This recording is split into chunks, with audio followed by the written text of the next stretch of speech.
Hello, मेरा नाम है गौरव मौर्य और आप देख रहे हैं विद्यार्थी के साथी। तो चलिए शुरू करते हैं।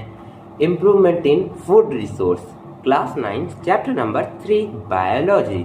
तो क्लास 9 की बायोलॉजी का चैप्टर नंबर 1 जो हमने पढ़ लिया है, सेल। चैप्टर नंबर 2 टिश्यू भी पढ़ लिया है। अब हमारा चैप्टर है इम्प्रूवमेंट इन फूड रिसोर्स। तो बगैर समय गवाए हम शुरू कर दें चैप्टर को। सबसे पहले चैप्टर के नेम को समझते हैं। चैप्टर के नेम में क्या आ रहा है? फूड आ रहा है ना। फूड आ रहा है, मेन चीज क्या है? फूड है। फूड अलग चीज, छोड़ दीजिए फूड। आप पढ़ रहे हैं, कुछ भी कर रहे हैं, कोई भी वर्क कर रहे हैं, वर्क करने के लिए चाहिए क्या? पहली चीज क्या चाहिए? एनर्जी। दिमाग में ख्याल आ रहा होगा कि मुझे एनर्जी चाहिए तो मैं कोई भी काम कर लूंगा। एनर्जी कहाँ से मिलेगी? फूड कंज्यूम करेंगे तो एनर्जी मिलेगी। तो फूड आपको क्या देता है? Food give us energy. हमारा पहला स्टेटमेंट क्या बनेगा? Food give us energy as well as help in development and growth and provide nutrient. देखिए, जो फूड है वो हमें न्यूट्रिशन भी प्रोवाइड करवाता है और हमारी ग्रोथ और डेवलपमेंट में भी हेल्प करता है। जो भी टिश्यूज डैमेज हो जाते हैं उन टिश्यूज को भी ये रिपेयर करने का काम करता है। नेक्स्ट चीज क्या है कि जो आपका फूड है वो बहुत से चीज़ों में हमारी हेल्प करता है। जैसे कि जब फूड हम कंज्यूम करेंगे तो ब्रेक डाउन होगा, उससे एनर्जी रिलीज होगी और जितने भी काम है वो बगैर एनर्जी के संभव नहीं है। तो आपको एनर्जी कहाँ से? आपने काम किया, पहली बात कोई भी काम किया, पढ़ाई की, आपने वर्क किया, वर्क करने के लिए क्या चाहिए? एनर्जी चाहिए। तो वर्क करने के लिए क्या चाहिए? एनर्जी। एनर्जी कहाँ से आई? फूड से आई। फूड कहाँ से आया? What are the main source of food? हमारा नेक्स्ट टॉपिक बनता है मेन सोर्स ऑफ फूड। तो जो फूड के मेन सोर्सेज हैं वो 2 मेन सोर्स हैं। पहला है आपका प्लांट, दूसरा है एनिमल। प्लांट से हमको मिलते हैं cereals, pulses, vegetable, fruit, nuts, oil, seeds, spices. ये सब हमें कहाँ से मिलते हैं? प्लांट से मिलते हैं। और जिस प्रोसेस के जरिए हम इनको उगाते हैं उसको हम कहते हैं एग्रीकल्चर। क्या कहते हैं? एग्रीकल्चर। नेक्स्ट है एनिमल्स। एनिमल में हमें बहुत सारे फूड्स प्रोवाइड करवाते हैं, जैसे dairy products like milk, curd, butter, then meat, egg, honey, fish and other sea food. देखिए, एनिमल से हमें जैसे फिश मिल गई, डिफरेंट काइंड ऑफ फिशेस हैं, सी फूड्स हैं ना। फिर आपको डेयरी प्रोडक्ट जैसे मिल्क मिल गया, घी मिल गया, चीज़ मिल गया, कर्ड यानी दही, पनीर, ये सब कहाँ से मिलते हैं? मिल्क से मिलते हैं। ये सब क्या हो गए? डेयरी प्रोडक्ट्स हो गए। फिर आपको मीट मिलता है, हनी मिलता है, एग मिलता है, बहुत सारी चीज़ें मिलती हैं, मीट भी है। ये सारी चीज़ें कहाँ से मिलती हैं? एनिमल से। तो प्लांट से और एनिमल से भी हमें क्या मिलता है? फूड मिलता है। और ये जो मेन सोर्स है फूड के, यही दोनों चीज़ें हैं, प्लांट्स और एनिमल। अब हमें क्या पढ़ना है कि हमें जो है कि हमारा जो चैप्टर, मैंने क्या कहा था, मैं चैप्टर के नाम से शुरुआत कर रहा हूँ। चैप्टर का नाम था फूड, बीच में आ रहा था इम्प्रूवमेंट इन फूड रिसोर्स, तो मैंने फूड डिस्कस कर लिया। अब इम्प्रूवमेंट इन फूड रिसोर्स यानी कि हमें फूड रिसोर्स, जो भी हमें जहाँ से भी फूड मिल रहा है उसको हमें इम्प्रूव करना है। क्यों इम्प्रूव करना है? क्वेश्चन आएगा ना दिमाग में। इसलिए इम्प्रूव करना है क्योंकि हमारे कंट्री की पॉपुलेशन इंक्रीज कर रही है और बहुत तेजी से इंक्रीज कर रही है। लेकिन हमारे पास जो एग्रीकल्चरल लैंड थी वो आज़ादी के टाइम पे जितनी थी उतनी अभी भी है, उससे कम जरूर हो गई होगी लेकिन उससे बढ़ी नहीं है। इसका मतलब क्या है कि हमारे पास पॉपुलेशन बढ़ रही है लेकिन जो हमारा प्रोडक्शन जो है वो कम है। प्रोडक्शन कम है, पॉपुलेशन बढ़ रही है। तो अगर हम इसको इम्प्रूव करेंगे प्रोडक्शन को, जो कि हम आने वाले चैप्टर में, ये जो चैप्टर चलेगा ना, इस चैप्टर में हम पूरी डिटेल में समझेंगे कैसे इम्प्रूव करें। तब हम क्या करेंगे, ये जो पॉपुलेशन की जो डिमांड है ना वो और प्रोडक्शन मैच करेंगे।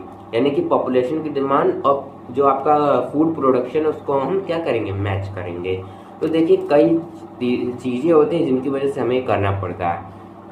पहले तो मैंने आपको बताया पॉपुलेशन इंक्रीज कर रही है और दूसरा लैंड हमारे पास लिमिटेड है। तो उस लिमिटेड लैंड में इस बढ़ती हुई पॉपुलेशन के लिए कैसे फूड की डिमांड को हम पूरा करें वो हम इस चैप्टर में पढ़ने वाले हैं।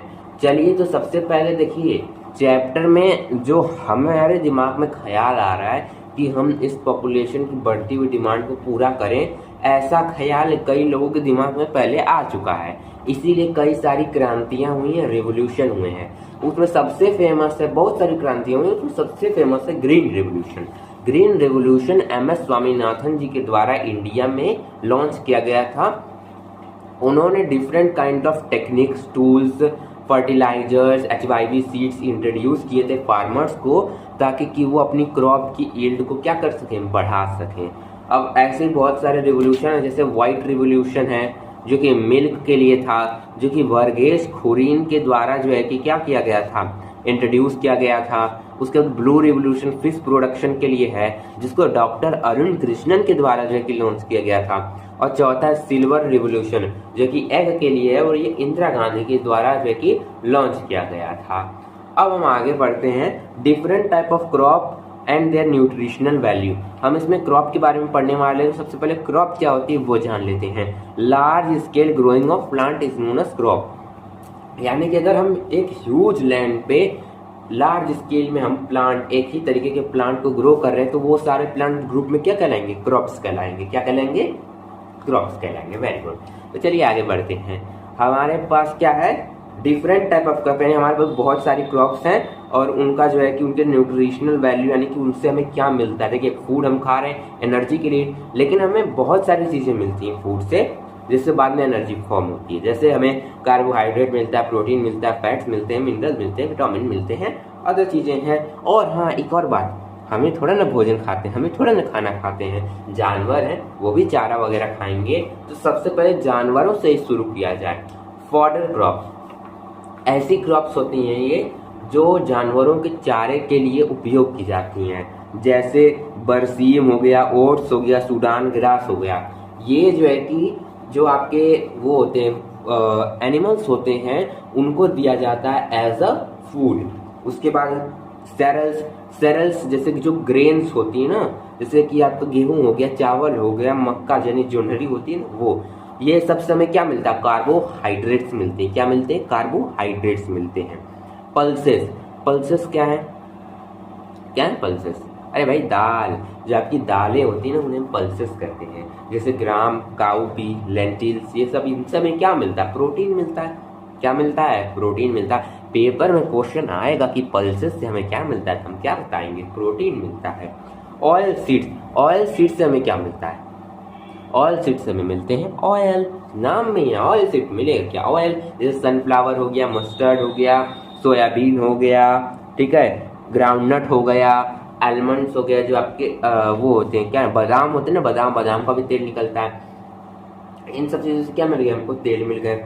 अब जैसे कि वेजिटेबल है, वेजिटेबल को भी हम लेते हैं, स्पाइसेस मसाले भी खाते हैं, फ्रूट्स भी खाते हैं। इनसे हमें स्मॉल अमाउंट में क्या मिलता है, जैसे जो फ्रूट्स हैं उनसे हमें शुगर भी मिल जाएंगी, जो हमारे डायरेक्ट बॉडी में जाती हैं, और different type of mineral, vitamin और प्रोटीन स्मॉल अमाउंट में हमें यहाँ से मिलते हैं। ठीक है, ये सब क्या है, क्रॉप्स और उनके न्यूट्रिशनल